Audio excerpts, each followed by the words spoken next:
스스로를 믿지 못해 머뭇거리자 예산이 부족하고 시장도 부족하고 기술에 대한 부족함도 좀 있었겠지만 어김없이 그 틈을 파고든다.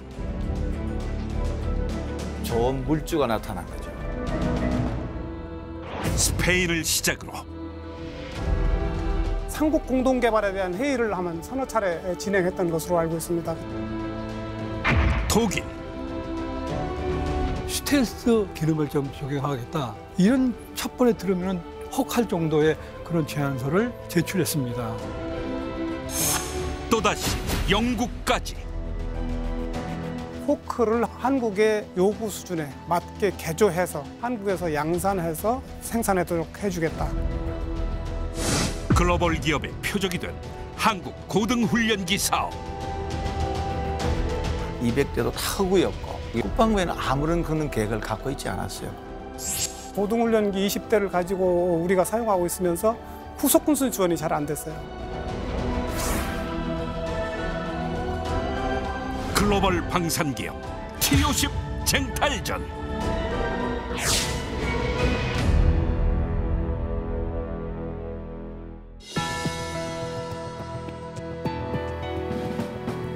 여러분 안녕하십니까? 첨단 국가의 초석, 방위산업의 남희경입니다. T-50은 우리 방위산업 역사상 최초로 군이 관리하고 업체가 주도하는 사업으로 개발됐습니다. 개발을 주도한 두 업체는 한국의 삼성항공과 미국의 락히드 마틴사였죠. 그런데 이 두 회사의 공동 개발이 결정되기도 전에 글로벌 방산 업체들의 치열한 각축전이 벌어지기도 했습니다. 오늘도 T-50 개발의 주역들 모시고 생생한 이야기 나누겠습니다. 먼저 기초연구부터 체계 개발에 이르기까지 T-50 고등훈련기 개발 사업을 책임지신 전용훈 박사 모셨습니다. 안녕하십니까. 전용훈입니다. 삼성항공 사천 공장장을 역임하시며 고등훈련기 개발을 지휘하신 박재점 부사장 함께하시겠습니다. 네, 박재점입니다. 마지막으로 한국국방연구원 획득연구센터에서 고등훈련기 사업의 타당성을 연구하신 김성배 박사 나오셨습니다. 안녕하십니까. 김성배입니다. 귀한 시간 함께해 주셔서 고맙습니다. 김성배 박사님, 이제 한국의 삼성항공과 미국의 록히드 마틴, 그리고 이제 스페인의 까사가 참여하는 3국 공동개발 제안은 이미 우리 프로그램에서 소개를 좀 했습니다. 결국 이 아이디어는 무산이 됐지만요. 그 뒤로 다양한 공동개발이나 참여 방안이 이제 제기가 됐는데요. 그 자세한 사연을 좀 알아보기 위해서 또 그 시청자들의 이해를 좀 돕기 위해서 제가 이제 한 가지 질문을 좀 드리겠는데요. 우리의 고등훈련기 사업이 이처럼 다양한 공동 개발이나 또 해외의 항공사들이 참여해서 논의를 되는 구체적인 이유가 무엇인지 궁금하고요. 그 사안을 한국에 입장하고 그 외국 항공사들의 어떤 입장들을 좀 양쪽에 잘 비교해서 좀 설명을 좀 주시죠. 예, 우선 국제 공동 개발을 하는 것이 좋겠다는 제안은 저희들이 타당성 검토를 하면서 제안했던 사안이었다고 전에 말씀드린 것이 있습니다. 예. 전에도 말씀드렸던 우리 입장에서 보면 국제공동개발을 제안하는 것은 일단 예산, 재정 부담의 감소, 그다음 기술 개발을 우리가 충분히 하지 못한 상태에서 하기 때문에 기술 개발 위험의 감소, 그다음 양산하는 대수가 적으면 이 경제성이었기 때문에 양산하는 대수를 늘려놔야 이 경제성이 있기 때문에 국제 공동 개발을 해서 이 규모를 늘리자는, 규모의 경제를 키우자는 그러한 측면이 있었고요. 또 하나 중요한 것은 후속 군수 지원이 이 적은 대수를 가지고 계속해서 후속 군수 지원의 부품 같은 것을 만들 때 부품 회사들이 경제성이 없으면 안 만들기 때문에 이러한 문제들을 해결하려고 하는 그러한 방안으로는 이 유사한 소요를 가지고 있는 나라들끼리 모여서 국제 공동 개발을 하는 것이 좋겠다라고 하는 것이 우리 정부의 생각이었고 저희들의 아이디어였습니다.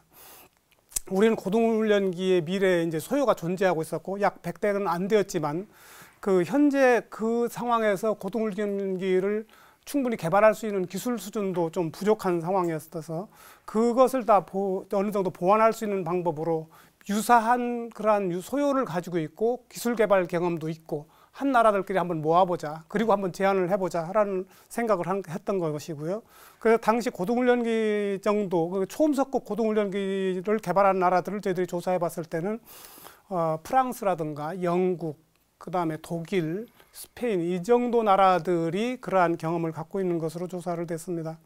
그런데 당시 우리나라의 상황에서는 F-16을 기술 도입 생산하는 그러한 계약을 하고 사업을 진행하고 있는 상황이었기 때문에 미국이 일부의 그 필요한 기술을 또한 이전해 주기로 했고, 그러한 옵셋 계약이 있는 상황에서 또 미국에서 입장에서는 우리나라 F-5의 그 경전투기 시장하고 F-5 경전투기 훈련기 버전인 T-38이라고 하는 고등훈련기를 우리가 사용하고 있었는데, 그와 같은 그 시장을 대체하기 위해서 초음속급 고등훈련기를 개발하자고 하는 제안을 했고, 거기에 대한 탐색 개발을 어느 정도 완료해 놓은 그러한 상황이었습니다. 미국은 자신들이 공동 개발하려면 시장성이 있어야 한다는 입장이었고, 그래서 스페인과 한국 공군이 공동 개발하자고 하는 얘기를 해서 전에 이제 말씀드린 것 같이 삼국 공동 개발에 대한 회의를 한 서너 차례 진행했던 것으로 알고 있습니다. 저도 거기에 참관을 좀 했었는데요. 그래서 몇 번 진행하다가 스페인이 자기네 의회에 그와 같은 그 예산 승인을 받을 게 어려울 것 같다고 하는 그러한 얘기를 하면서 빠져나가는 바람에 그 다음에 스페인을 대체할 만한 회사를 찾게 되었죠. 적극적으로 찾았는데 사실은 독일의 다사가 유사한 그 고등훈련기 개발을 자체적으로 갖고 있었어요. 그래서 이제 그 독일의 다사 항공사가 자체적으로 갖고 있는 계획을 가지고 참여할 의사를 비췄고, 또 하나는 이제 영국의 BA가 자기네 호크 고등훈련기를 어느 정도 가지고 있으니까 그거를 이제 우리한테 개조 개발하는 그러한 안을 제안을 했던 것이죠. 그때 당시에 저희들이 공동 개발하는 것을 이제 협의하면서 알게 된 것은, 2개국이 공동 개발을 하면 저희들은 약 예를 들어서 100원이 들어가는 예산이라고 그러면 한 50원 정도씩 서로 부담하면 되는 것으로 우리가 경험이 없기 때문에 그렇게 생각했었는데, 사실은 2개국이 공동 개발을 하면 약 100원짜리가 140원 정도 들어간다는 걸 그때 이제 협의하면서 알게 됐어요. 왜 그러냐면 서로 인터페이스 하는 부분들이 굉장히 많기 때문에 거기에서 서로 이렇게 동일한 부분을 인터페이스를 위해서는 연구해야 되는 그런 부분이 많이 있다는 것을 알게 됐고요. 삼국 공동 개발을 하게 되는 경우는 100원짜리가 175원 정도로 이렇게 올라간다는 예산이. 그래서 실제적으로 공동 개발을 하면 이게 반으로, 2개국이 공동 개발한다고 해서 반으로 줄어드는 게 아니라 거기에서 그 예산에서 한 40% 이상의 예산을 더 추가 부담해야 된다는 것들도 알게 됐고, 그런 것들은 사실 유럽이 이제 공동 개발에 굉장히 잘하는 나라들인데, 유럽에서 토네이도라든가 이런 전투기를 개발하면서 나왔던 그 경험치를 가지고 이 사람들은 와서 우리한테 설명을 하고 자기네 데이터를 제시하고 있기 때문에 이와 같이 국제 공동 개발한다고 그러면 이게 반 정도밖에 들어가는 것이 아니라 그보다 훨씬 더 많은 돈이 들어간다고 하는 것을 그때 이제 알게 되었고, 그래도 저희들이 따져봤을 때는 국제 공동 개발하는 것이 우리 단독으로 개발하는 것보다는 조금 낫겠구나 하는 그런 판단들을 어느 정도 하게 됐었습니다. 예. 말씀 잘 들었습니다. 생각보다 규모의 경제를 추구하는 과정 속에서 하는 건데, 단독 개발과 양자, 3자가 했었을 때 개발 비용이 훨씬 더 많이 든다라고 하는 건 또 새로운 사실을 좀 알게 되는데요. 부사장님, 이제 결국 이렇게 한국과 미국과 스페인의 이제 삼국 공동 개발이 무산이 되고요. 이제 바로 이제 연달아 나온 것이 독일의 이제 다사라고 하는 이제 업체가 등장을 하게 되는데요. 네. 우선 이제 다사가 어떤 회사인지 좀 간략한 설명을 좀 부탁드리겠고요. 그 당시에 삼성항공과 다사 어떤 내용을 갖고서 협의를 했나요? 이게 이제 지금 방금 김 박사 말씀하셨다시피 카사 다음에 이제 다사인데, 이 독일의 그 굉장히 유명한 항공방위 산업체입니다. 근데 이 회사는 탄생한 거는 1989년도에 설립 통합이 됐었어요. 그 전에는 뭐냐면 사실이 독일이 2차 대전을 일으켰기 때문에 그 당시에 독일은 굉장히 유명한 항공방위 산업체들이 굉장히 많았어요. 네.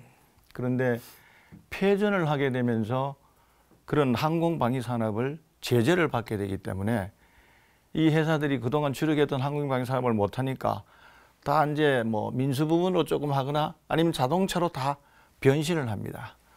근데 이 다사의 모사는 여러분이 아시지만 다임러 벤츠라고 하는 그 회사가 원래 항공기 회사를 가지고 2차 대전을 일으켰던 회사예요. 네. 그렇기 때문에 당시에 이제 그 당시 그 독일이나 그 유럽에서는 그 통용적으로 알려져 있는 게 왜 2차 대전이 일어났느냐?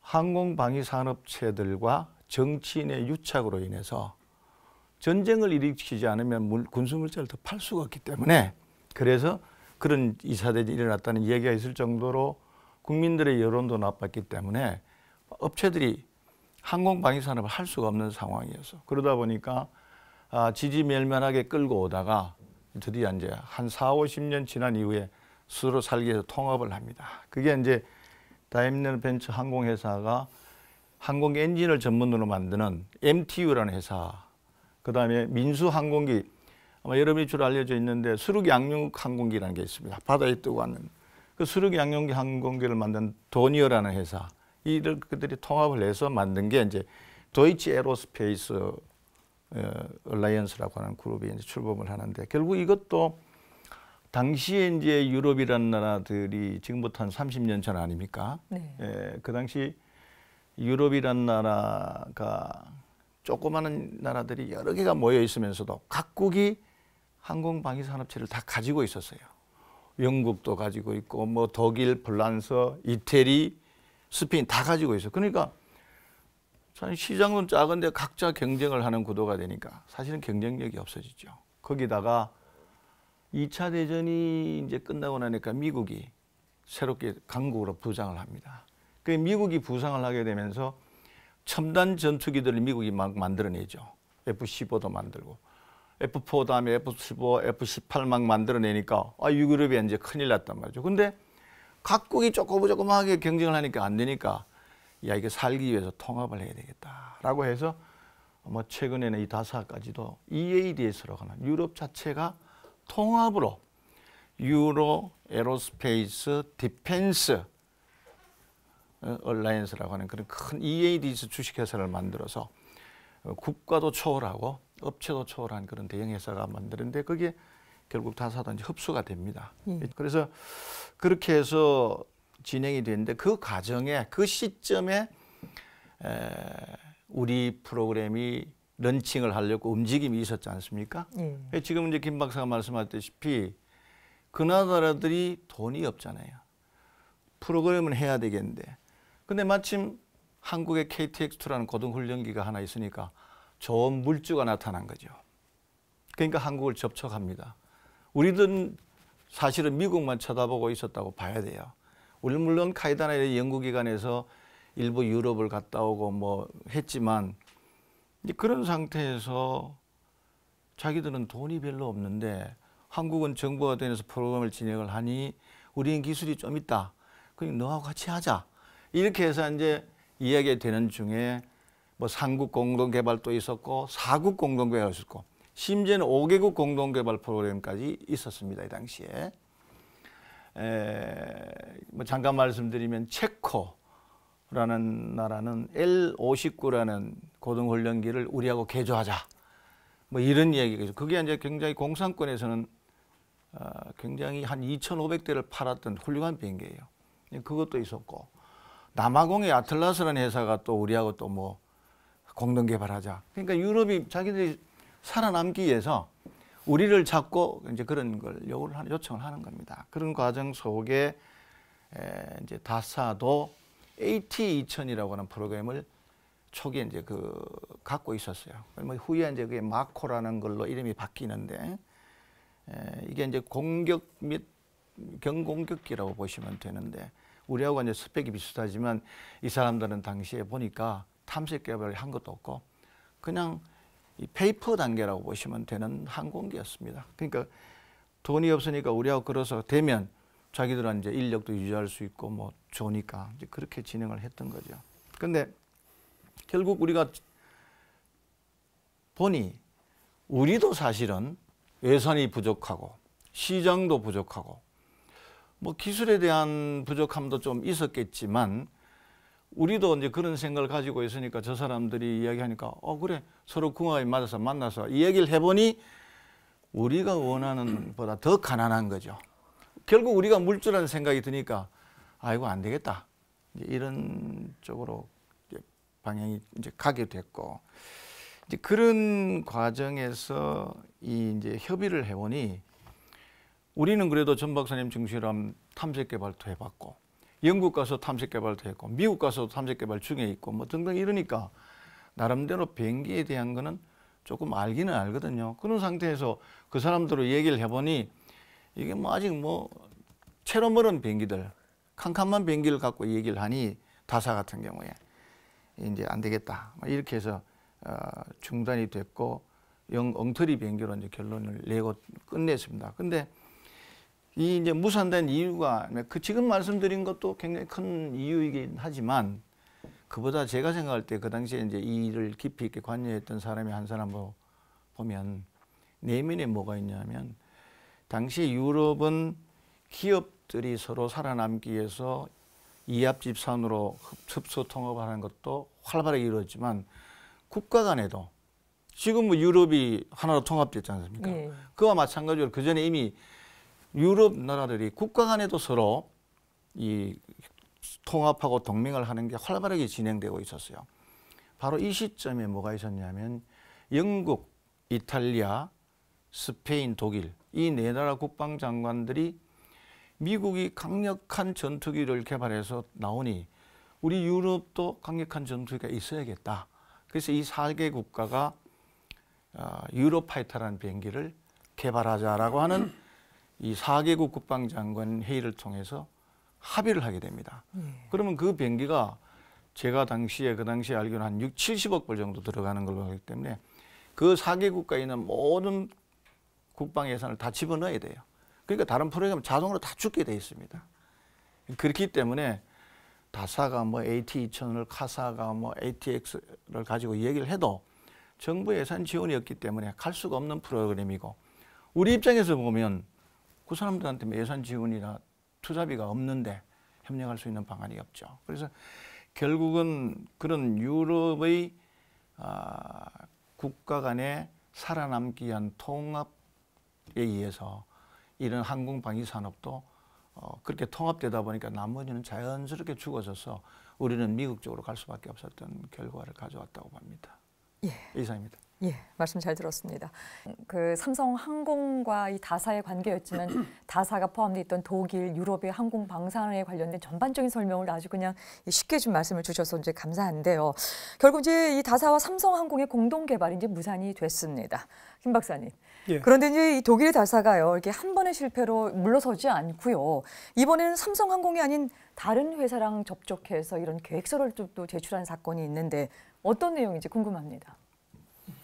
예, 처음에 이제 스페인하고 미국 우리나라 3개국 공동 개발 사업을 어느 정도 이제 협의를 하다가 스페인이 빠져나가고 난 다음에 우리 박 부사장님 말씀하신 것처럼 다사가 다음에 등장을 합니다. 다사가 등장을 해서 삼성항공이나 정부의 설명을 쭉 했던 것으로 알고 있고요. 그때 당시에는 이제 또 우리 카이다에서 연구를 한 이후에 우리나라 KDI가 이 사업에 대해서 타당성 검토를 다시 하게 되는 그러한 정부 재정 지원 측면에서 이제 검토를 하고 있는 그러한 상황이었었는데 독일의 다사는 우리나라의 현대항공을 같이 이제 짝을 짓고 다시 프로포자를 냈던 것으로 저희들이 기억을 합니다. 저희들이 그때는 이제 타당성 연구를 하고 있는 상황이 아니라서 정확한 내용은 저희들이 받아보진 않았지만 대충 저희들이 들었던 내용들을 가지고 중심으로 말씀을 드리면 그때 당시에 다사는 아까 박재현 부장님 말씀하신 것처럼 AT2000이라는 계획, 나중에는 그 마코라고 하는 그러한 고등훈련기가 됩니다만 그 계획이 있다고 해서 저희들이 출장을 갔을 때 여기 전영훈 박사님 나와 계신 전영훈 박사님하고 같이 출장을 갔었죠. 공군하고 국방부 사업단하고 같이 출장을 가서 확인해 본 결과 그 AT2000이라는 계획은 아까 박 부사님 말씀하신 것처럼 개념 연구 정도가 끝난, 그러니까 탐색 개발을 아직 우리는 탐색 개발 이런 정도가 돼서 이제 목합이 나와 있는 상황인데 거기는 아직 그런 것이 아니고 개념 연구 정도가 끝난 상태였고 우리보다는 진행이 늦은 거죠. 그러한 상황이었습니다. 그래서 소요는 어느 정도 가지고 있는가, 정부가 그거를 보장할 수 있는가, 이와 같은 것들과 예산 부담할 수 있는 가능성이 있는가, 이런 것들을 이제 저희들이 같이 토의를 해봤습니다. 그랬더니 소요를 정부에서 확장해준 소요는 없다. 대신 남아공화국에 있는 소요를 가지고 들어오겠다 하는 거였습니다. 그러니까 남아공이라고 하는 데서 어느 정도 일정 지분을 참여를 하고 그 소유를 생산을 하면 조달할 소유가 있으니까 그거를 가지고 들어오겠다라고 해서 저희들이 그거는 조금 불확실한 소유라고 봤고요. 그다음에 재정 부담은 어떻게 되느냐고 저희들이 그때 이제 같이 토의를 해보니까 업체 자체에 조달을 해서 하겠다 하는 거였기 때문에 사실 대부분의 국가들이 국방 프로그램을 업체 자체가 재정을 부담하는 경우는 드물거든요. 그래서 저희들이 그것도 좀 아직 미숙한 단계라고 저희들이 판단을 했었습니다. 그래서 그때 당시에 그래도 이제 포기하지 않고 다사가 현대항공하고 같이 파트너십을 맺고 KDI에다가 같이 공동 개발을 하는 그러한 제안서를 냈던 것으로 저희들이 기억하고 있습니다. 예, 말씀 잘 들었습니다. 전 박사님. 그러고 보면 이 독일의 다사가 한국의 이 KD에게 이 제안서까지 제출했다는 이런 과정적인 걸 보게 되면은 꽤 과감하다는 전략을 좀 펴고 있다는 생각이 좀 드는데요. 이 다사에서 이 제안서를 검토한 KDI 반응이 궁금한데 당시 어땠습니까? 예, 먼저 그 KDI가 이 사업에 검토한 배경을 좀 말씀을 드리면은 우리 공군과 국방부는 탐색개발 후반부서부터는 굉장히 적극적으로 이 사업을 가야 된다 이렇게 확고한 의지를 가지고 있었습니다. 그런데 문제는 바로 이제 국방부를 떠난 그 위에 부서가 위에 부서라도 실제 재원을 가지고 있는 재경원 있지 않습니까? 재경원의 실무자나 국장이나 예산실장들은 전혀 여기에 대한 호응을 하지 않고 이 사업에 대한 부정적인 생각을 가지고 있었습니다.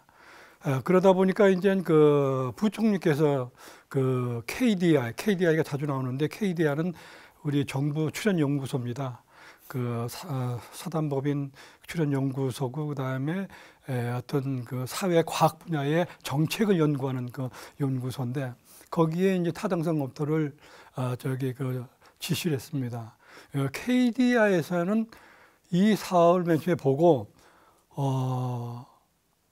검토를 하기 시작했는데 근본적으로 문제점이 있다고 생각을 했습니다. 왜 문제점이냐면 첫 번째로 KDI는 락히드가 이 사업에 그냥 기종화된 팀으로 파트너로 이렇게 한 것이 잘못됐다. 왜냐하면 이렇게 기종화 사실이 되면은 협상 관계도 그렇고 여러 가지 기술 이전에도 락히드 주장이 굉장히 강할 것이다. 그래가지고 이거는 근본적으로 좀 재검토해야 된다. 이런 생각을 가지고 있었고 그 와중에 다사가 아까 지금 말씀하셨다시피 AT-2000의 초음속 고동훈련기입니다.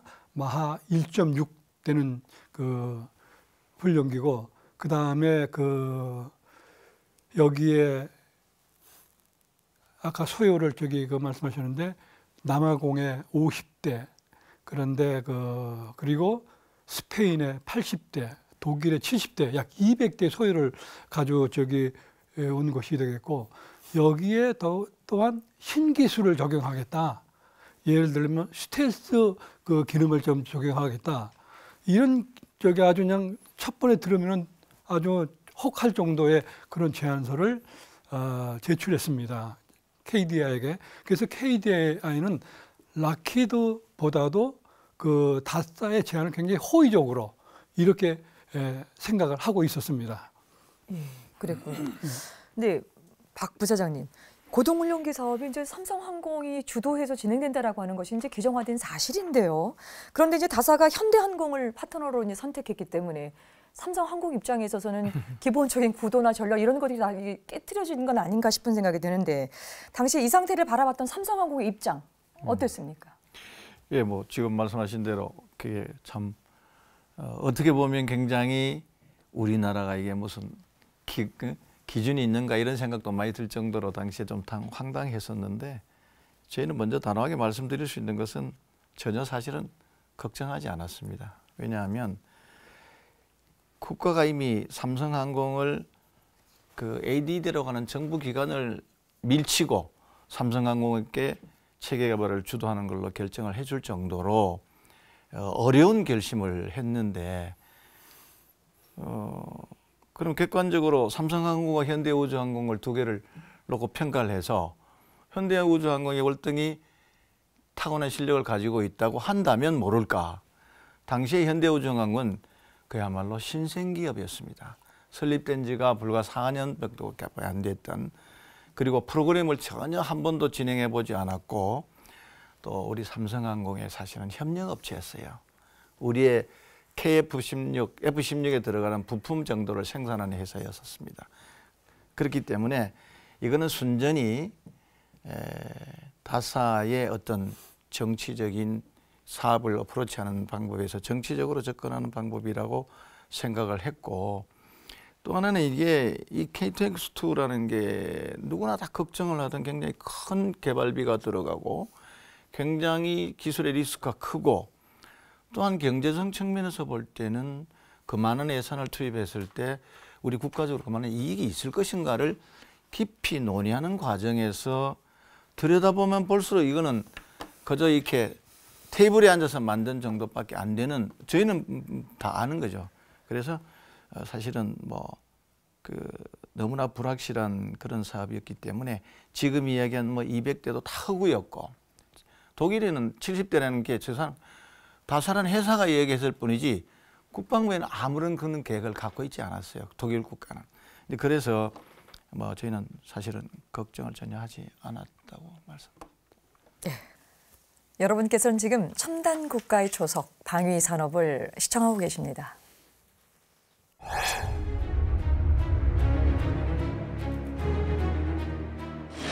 1960년대 제트 전투기 경쟁 시대가 시작됐다.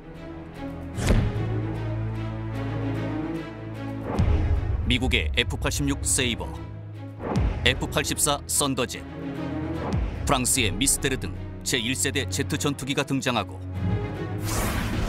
유럽에선 제트기를 운용할 조종사 양성이 시작된다. 심지어 영국과 프랑스는 본격적인 초음속 전투기 시대에 대비해 합작회사 세페캇을 설립, 초음속 훈련기 겸 경공격기의 공동 개발에 착수한다. 1960년대 말 세페캇은 프랑스의 설계도를 기반으로 한 제규어를 개발한다. 애초 초음속 훈련기를 목표로 개발을 시작했지만 제규어는 개발 과정에서 핵무기 투하가 가능한 공격기로 성격이 바뀌었다. 과도한 스펙 때문에 덩치는 커지고 가격도 비싸져서 훈련기로 사용하기는 힘들어져 버렸다. 훈련기 소요가 시급했던 프랑스는 다시 서독에 공동 개발안을 타진한다. 제2차 세계대전 패전으로 군대를 해산당한 서독 또한 연방군을 재창설하기 시작하며 프랑스와의 관계 개선을 바라고 있었기에 훈련기 독불 공동 개발 사업이 추진된다.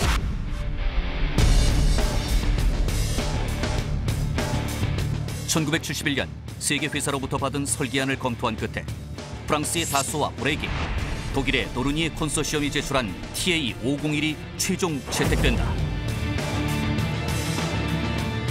1973년 초도 비행 후 1979년 프랑스와 독일 공군의 완제품이 인도됐다. 이 항공기가 바로 유럽 최초로 공동 개발에 성공한 훈련기 겸 경공격기 알파젯이다. 알파젯 사례처럼 유럽에서는 냉전 시대 이후 항공기 공동 개발이 활발하게 이루어져 왔다. 이런 무기 공동 개발의 가장 큰 장점은 개발 비용을 나눠서 부담할 수 있다는 것. 바로 그런 이유로 T-50 개발 과정에서도 외국과의 공동 개발이 활발히 검토됐다. 예산에 대한 부담을 최소화하는 것 외에도 선진 항공기술 개발을 획득하여 기술 개발 위험성을 줄이고 양산 대수를 늘려 후속 군수 지원의 경제성을 높인다는 점에서도 공동 개발은 꼭 필요한 방식이었던 것이다.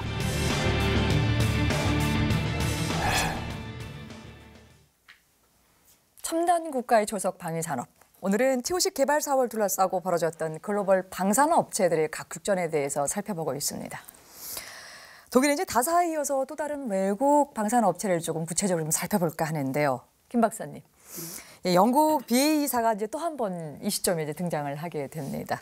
이제 이미 호크기 20대를 판매한 뒤에 또 추가 이 판매까지 이제 진행이 된 터인데요. 이번에는 이제 호크기를 개조하자는 그런 제안을 냈습니다. 어떤 내용입니까? 당시에 그러니까 미국 해군도 보잉 회사에서 이 호크를 개조해가지고 미 해군에 납품해서 사용하고 있는 그러한 입장이었고요.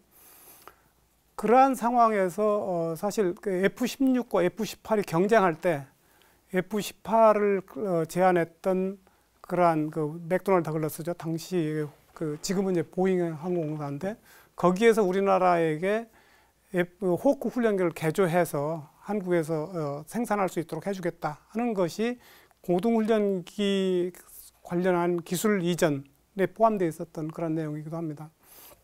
역시 BA 항공사가 우리 한국에 제안한 것도 영국이 미국에 주었던 것 같이 호크를 한국에 와서 한국의 요구 수준에 맞게 개조해서 한국에서 양산해서 생산하도록 해주겠다 하는 그러한 내용이었고요.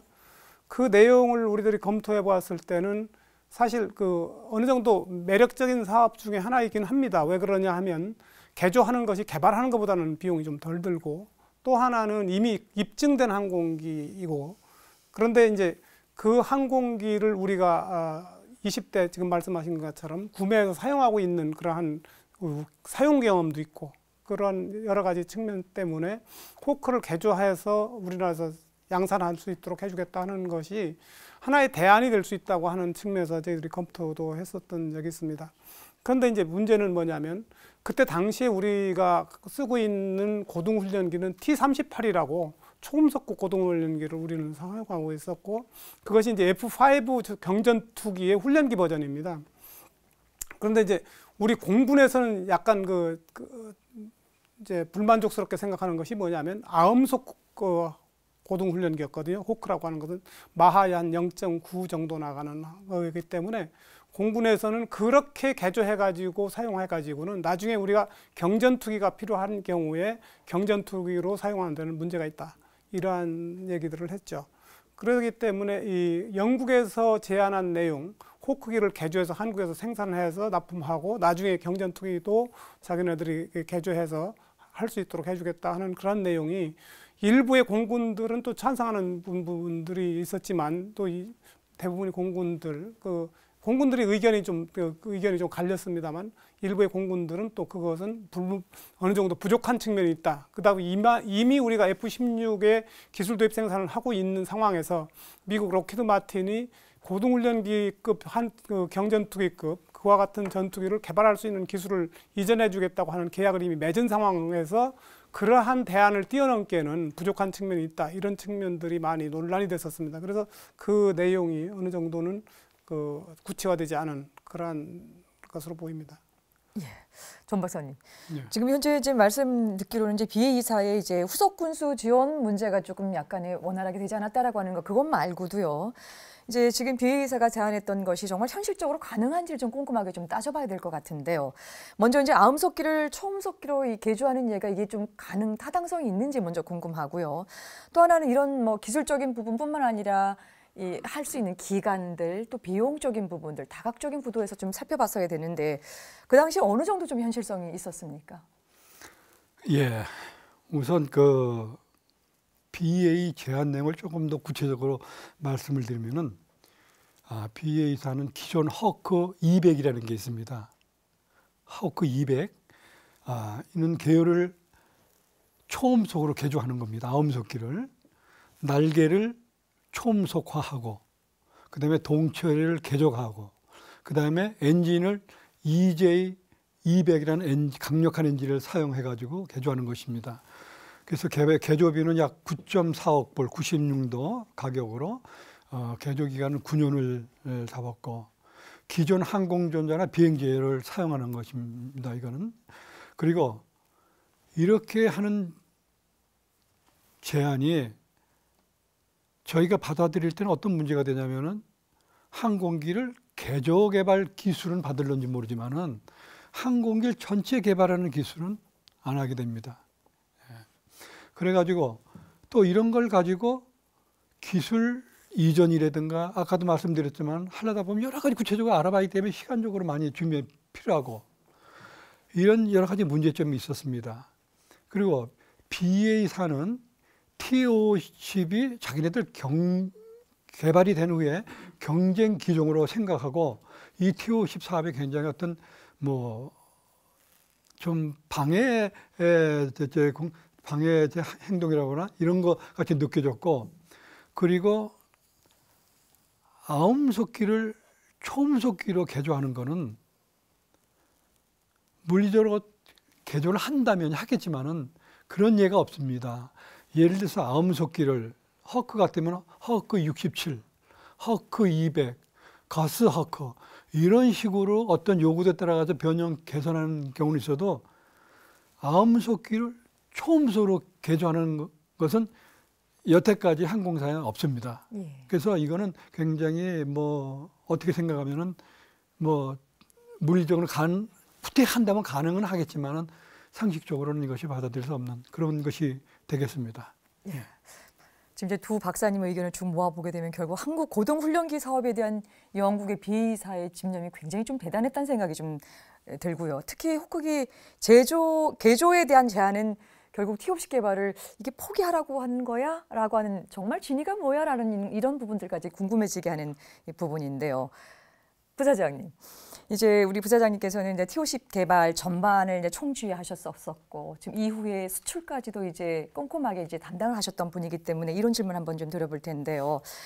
결국 이제 그 BA사가 최종 목적은 호크기를 한국 고등기 이 훈련기를 수요를 독점하는 것이 정말 첫 번째 목적이었는지 아니면 아직도 체계 개발 단계까지는 들어가지 못했지만 T-50 개발의 이후를 봤었을 때 어떤 국제 이 방산 경쟁 시장 내에 있어서의 어떤 경쟁력을 조금 좀 제지하려고 했었던 것인지 이게 되게 궁금한데요. 이제 그런 부분들 중심으로 해서 우리 부사장님께서 보는 평가, 네. 전망, 분석 좀 네. 궁금합니다.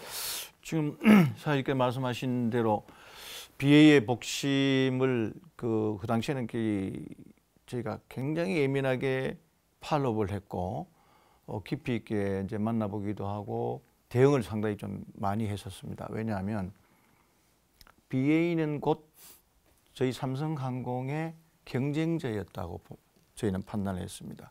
그 이유는 뭐냐면 이미 호크기가 90년대 초에 긴급한 수요로 공군이 전방 통제기라고 하는 별도의 예산을 가지고 20대를 살 계획이 돼 있었던 거를 제끼고 뒤로 미루면서 호크 20대를 긴급하게 구매를 했기 때문에 당시 호크기는 한국의 20대라는 물량을 심고 나면 항공산업의 특성상 이 비행기는 항공기는 30년 동안 운영돼야 되기 때문에 그 운영 기간 동안에는 수요자인 공군과 긴밀하게 협력해야 되고 굳건한 체제를 만들어 갈 수밖에 없습니다. 왜냐하면 수요자는 제작사로 공급사로부터 비행기를 잘 쓸 수 있도록 항상 정비를 지원받아야 하기 때문이죠. 이제 그렇게 되면 수요자의 관계가 좋아지면 수요자의 마음을 흔들어서 새로운 수요를 창출할 수 있기 때문입니다. 이게 항공사 마케팅의 핵심인 겁니다. 그래서 20대를 납품해 놓고 나서 이제 KTEC2를 더 숫자를 줄이면서 경제성을 없앰으로써 사업을 자연히 죽게 하는 방법이 하나가 대안이 될 수가 있고 또 하나는 그래 가려면 가라. 우리하고 자기들이 또 추가로 납품을 하면서 계속적으로 지금 논의했던 개조 개발인 걸 통해서 갈 수 있는 방안 두 가지 대안이 있는데 이 사람들은 전자를 택한 걸로 당시에 파악해서 뭐냐면 20대를 납품해 놓고 나서도 끈질기게 우리 공군을 비밀리에서 20대를 추가로 더 구매할 수 있도록 하는 소요제기가 일어났었습니다. 사실은 그게 굉장히 그때 긴박했던 상황인데 왜냐하면 KTEC2라는 게 빨리 의사결정이 되지 아니하면서 단계전환 사업이라는 걸 통해 자꾸 지연이 되고 있으니까 이런 경쟁사에는 대단한 혹이죠. 그러니까 야, 너 20대 가지고 말이야 F-16 지금 계속 공급이 되는데 어떻게 조종사를 양성시킬 수 있냐. 부족하니까 추가로 20대 빨리 긴급 수요를 내라. 이제 이런 게 되니까 지금 우리 앞에 계시는 우리 전영원 박사가 이러면 TOC 죽거든요. KTX도 죽게 되니 추가 20대 수요를 진행되지 않도록 막는 방법으로 미국에 사막에 적치되어 있는 T-38이라는 미 고등훈련기를 임차해서 쓰자. 그러면 비행기를 안 사니까 국방 예산이 공군 예산이 확 줄 거 아닙니까? 그죠? 사는 비용보다 훨씬 싸니까. 이게 이제 저희 삼성항공에도 적극적으로 후원을 하면서 논리를 만들어서 사실은 T-50 지연되는 데 따른 호크 20대 추가를 T-38 리스를 통해서 막습니다. 그래서 그 T-38이 아주 저희에게는 효자였던 사업이었거든요. 그런데 이제 이렇게 진행을 하다 보니까 이제 BA가 굉장히 더 이제 위기를 느끼게 되죠. 그러면서 그 당시에 이제 이 사람들이 상당한 로비를 이제 진행을 했는데 그 한 가지 이제 소개를 한다면 우리 이제 전 박사가 호크 연수를 갔을 때 그 유명한 책임자인 부사장하고 약속을 한 게 있어요. 뭐 저희도 다 알지만 야 호크 너가 이걸 가지고 우리 KTX2에 기여를 하게 된다고 하면 세 가지 약속을 지켜줄 수 있느냐. 그게 이제 예를 들면 우리가 KTX2를 개발할 때 시험 비행사가 굉장히 중요한데 너가 양성을 시켜주라. 뭐 두 번째는 또 이게 수출을 해야 되는 시장 문제 뭐 이런 것들 세 가지를 약속을 했는데 그 부사장이 굉장히 좋지요. 우선 사업을 가장 핵심적으로 추진하고 계신 전 박사에게 안심을 시켜야 되니까. 그래서 내가 다 해줄게. 그리고 뒤에서는 이제 다른 활동을 하는 거죠. 이제 그렇게까지 진행을 했지만 결국 우리 전 박사께서 정확한 진위를 파악한 이후에 T-38 리스라는 걸 해서 막았습니다. 막았고 그 결과로 이제 결국 BA는 한국 시장에서 더 이상 호크를 판매할 수 없는 그런 구도로 변했고 지금은 이제 뭐 BA라는 회사는 완제 항공기를 만든다는 회사라기보다는 항공기에 들어가는 중요한 핵심 부품들, 예를 들면 비행저, 항전 시스템, 그리고 일부는 이제 유로파이터라는 데 공동 참여하는 뭐 그런 정도의 과정으로 이제 변했죠. 이게 당시에 이제 그 진저 부사장이 한국에 있는 우리 업계 사람들을 만날 때마다 큰 소리를 빵빵 친 게 뭐냐면 KTX는 못 간다. 한국에 돈이 어디 있는데?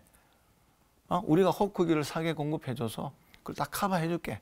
뭐 이런 거를 이제 사실은 이제 비공식 자리에서 많이 얘기할 정도로 좀 건방스러운 행동을 많이 했죠. 그 이유는 뭐냐면 이제 당시에 뭐 영국 여왕이 다녀가신다든지 막 이렇게 하면서 분위기가 한층 비로 기우는 분위기였기 때문에.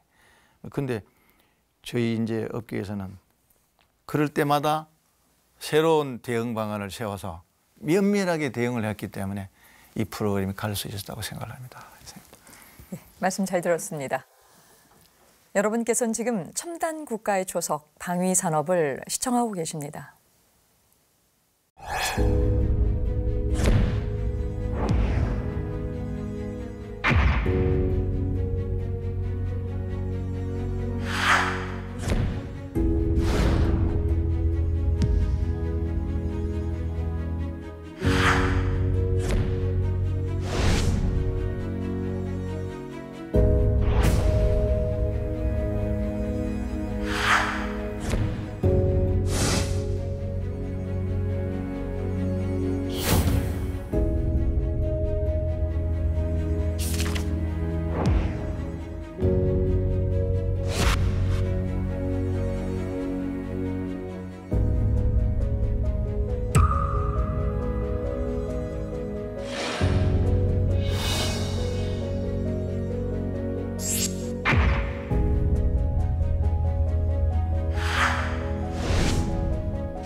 네, 약속된 시간이 다 돼서 이제 마무리 말씀 듣겠습니다. 오늘 알아본 독일 다사와 공동에 개발했던 과정이나 또 영국 B사의 호크기 개조 사업은 모두 실현되지 못했습니다. 하지만 그 제안들을 검토하고 토론하는 과정에서 우리가 또 많은 교훈점을 조금 얻어낼 수 있었을 텐데요. 결국 이제 앞으로도 글로벌 방산 업체들과 끊임없는 협상을 통해야 될 테고 그 과정마다 어떤 우리가 노하우를 갖고 좀 진행을 해야 될지 짧게 좀 듣겠습니다. 먼저 우리 김성배 박사님께서 시작해 주시죠. 예, 다시 지금 말씀하신 것처럼 이제 유럽에 있는 항공사들하고 우리가 협의를 해보면서 어떤 면을 보면 우리나라 항공산업의 당시에 이제 기술 수준이라든가 능력 이와 같은 것들 좀 더 정확하게 우리가 인식하는 그러한 계기가 됐다고 봅니다.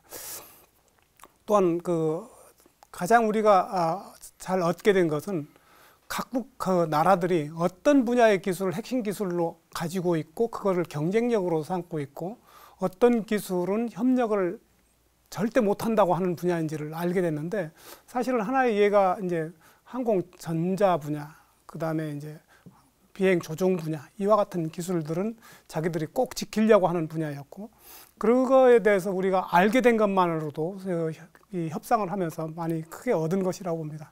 두 번째는 이제 협상력을 갖게 하는 것은 뭐냐면 재정 부담 능력, 두 번째는 기술력, 세 번째는 이제 시장이라는 그러한 세 가지의 요소에 의해서 이 협상력이 생긴다고 하는 것을 알게 됐고요.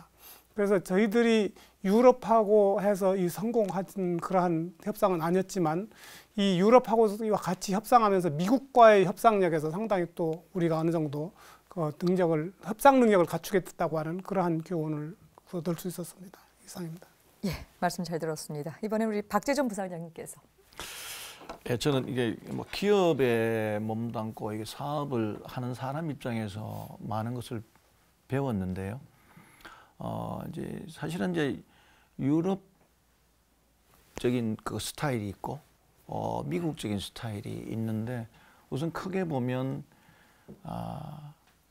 유럽 쪽하고 일을 할 때는 이런 부분을 꼭 챙겨봐야 된다라는 걸 많이 느꼈어요. 뭐냐면 저희끼리 이제 우리 삼성항공 입장에서 그 당시에 느낀 소감을 짧게 요약하면 미국은 계약하기까지는 굉장히 어렵다. 미국하고는. 그런데 계약을 하고 나면 확실하게 이행을 하고 확실하게 신뢰를 지키고 해결해 준다.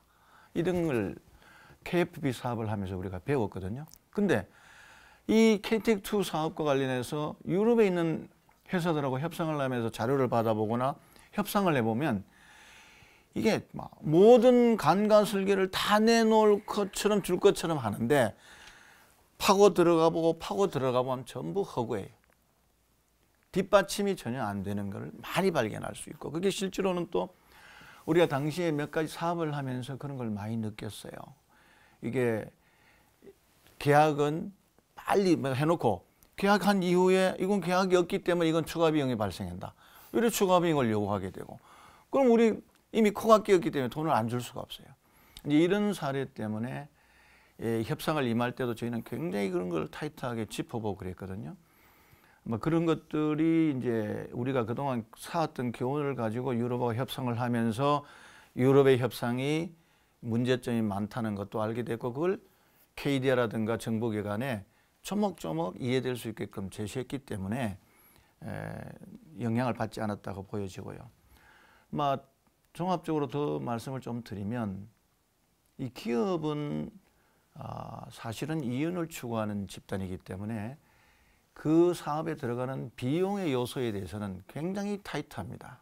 근데 항공사업이라는 게 비행기를 개발하는 것은 30여만 개의 부품이 들어와서 하나의 목표를 이루어내는 행동을 해야 되기 때문에 이것에 들어가는 비용의 요소는 예측할 수가 없는 부분이 너무 많은데 이거를 이런 여러 회사들하고 비용 자료를 놓고 협상하고 토론하고 질문하는 과정에 굉장히 많은 것을 저희가 배웠어요. 이제 그게 그 이후에 저희 삼성항공이 외국의 항공기를 수출할 때 비용 자료를 제출하게 되지 않습니까? 그럴 때 굉장히 도움이 많이 되고 놓치는 비용이 없어야만 뒤에 수출 가격에 손해를 안 보거든요.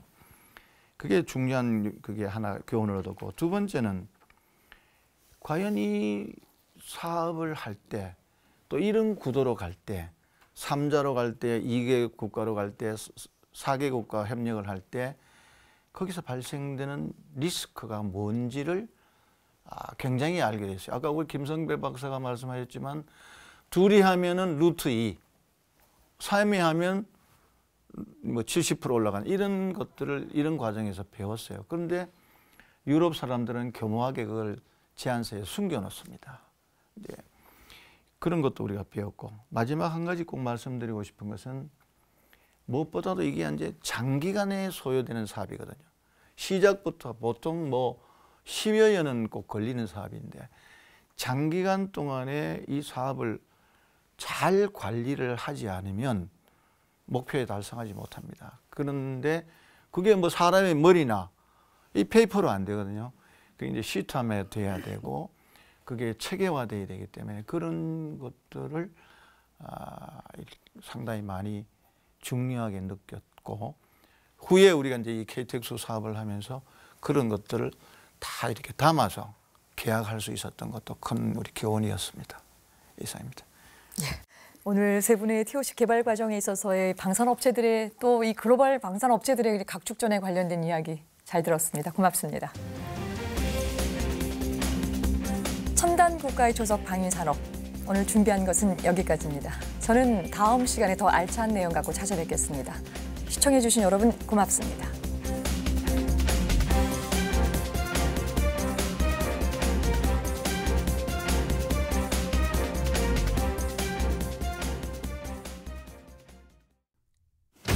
질문은 여전했다. 정말로 우리가 이렇게 초음속 훈련기를 개발할 수 있겠는가? 두 번째 질문은 이거를 수출할 수 있겠냐? 답변도 여전했다. 모든 사람들이 이것을 시작할 때 불가능하고 안 된다고 꿈도 꾸지 말라고 했던 것이 내부에서 손이 묶이자 국회 예결에서 예산을 줘야 되는데 그때 의원님들이 예결이 들어가서 예산을 전부 빼버렸어요. 그러면 사업 못 가는 거거든요. 엄청난 외풍이 불어왔다. 현대항공우주가 독일하고의 독점 계약을 맺어와가지고 더 좋은 제안이라고. 살아남는 방법은 멈추지 않는 것뿐. 돌다리도 두들겨 가며 보듯이 엄청나게 반복적인 검토를 하고 또 했습니다. 길은 멀고 풍랑은 거세도 단계 전환이 끝나기 전에 체계 개발이나 정책 개발이 되어야 되는데도 불구하고 정책 결정이 계속 늦어지기 때문에 한편의 뭐 드라마라고 이렇게 생각이 되기도 합니다. 우리의 드라마는 계속된다. TOC 초음속 고등훈련기 개발사.